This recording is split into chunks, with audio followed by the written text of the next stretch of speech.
ဒီမှာကျိုးတော့ကသုံးတော်သက်ဖို့ပြရပါတယ်ခင်ဗျာအားလုံးသူတော်ကောင်းအားလုံးတွေ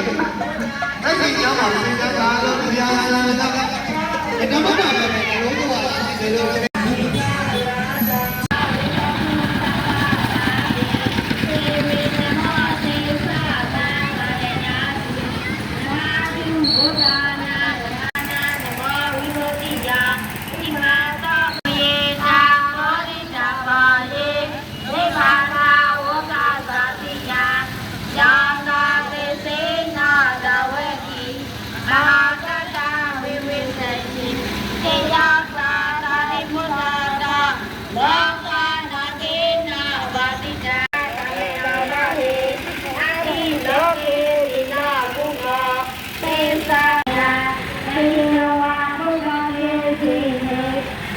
သာဗလာဘဝတာယ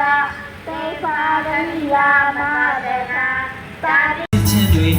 တခေတ်လေးတာအတိနဲ့ဟောင်းနေမိရမှာပါလေဒီစဟောင်းတဲ့တရားလေးတွေသုံးစားကြသောဝဆရှိဥစနာပြန်လို့ရောက်ကြမ